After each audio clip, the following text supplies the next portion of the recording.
I had always thought Japan would be the adventure of a lifetime.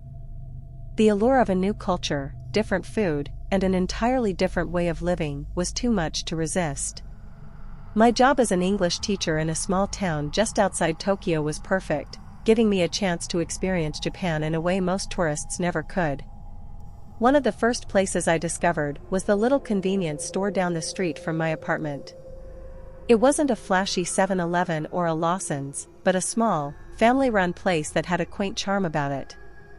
The sign above the door read Kobayashi Mart in fading red letters. Every morning, I'd stop by for a coffee and a rice ball before heading to work. The first few months were blissful. I quickly fell into a routine and started recognizing the employees at Kobayashi Mart. There was Yuki, the shy girl who always smiled and bowed deeply whenever I entered. Then there was Kenji, a friendly college student who enjoyed practicing his English with me. But then, something strange happened. Yuki disappeared. I asked Kenji about her, and he shrugged, saying she had probably gone back to her hometown. New faces replaced hers behind the counter, but they never lasted long.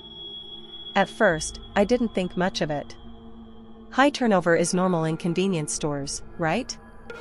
One evening, after a particularly grueling day at work, I went to Kobayashi Mart for some comfort food. A young man I'd never seen before was at the register. He looked terrified, glancing nervously at the trapdoor behind the counter that I had never noticed before. It struck me as odd, but I brushed it off as the jitters of a new job. I continued my nightly visits, and the pattern became impossible to ignore. Every few weeks, a new face appeared, looking more frightened than the last. I couldn't shake the feeling that something was terribly wrong. One rainy night, curiosity got the better of me. The store was empty, save for the new girl at the register, who looked as though she might burst into tears at any moment. I pretended to browse the shelves, keeping an eye on her. After a few minutes, she opened the trapdoor and descended the stairs, leaving the store unattended. Heart pounding, I crept behind the counter and peered down the dark stairway. A faint, foul odor wafted up, and I felt a chill run down my spine. Ignoring every instinct to turn back, I carefully made my way down the steps, my footsteps muffled by the sound of the rain outside. The basement was dimly lit, and I could hear the girl sobbing quietly. As my eyes adjusted to the darkness, I saw her standing before a massive iron door, her back to me. The door creaked open, revealing a cavernous space beyond. She stepped inside, and I followed, staying as silent as possible. What I saw next will haunt me forever. In the center of the room was a grotesque creature, its enormous, bloated body covered in glistening scales. Rows of sharp teeth lined its gaping maw, and its eyes glowed with a malevolent in. The girl stood frozen, paralyzed with fear. Before I could react, the creature lunged forward, and the girl's scream was cut short. I stumbled backward, my breath coming in ragged gasps. I turned and fled up the stairs, my mind racing with terror. I didn't stop until I was safely back in my apartment, locking the door behind me. My hands trembled as I tried to process what I had just witnessed. Kobayashi Mart was a front, a facade hiding something monstrous beneath the surface. The next day, I called in sick to work, my mind consumed by the horror of the previous night. I had to do something, but what? Who would believe me? The police? The locals? Everyone seemed oblivious to the sinister truth lurking beneath their feet. Days turned into weeks, and the nightmares plagued my sleep. I avoided Kobayashi Mart, opting for a longer walk to the nearest 7-Eleven instead.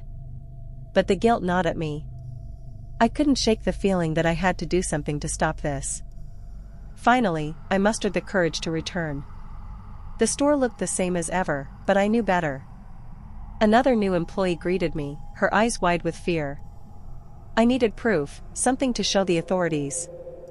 As I browsed the shelves, I discreetly took out my phone and began recording. The trapdoor opened, and she descended the stairs. I followed, keeping a safe distance.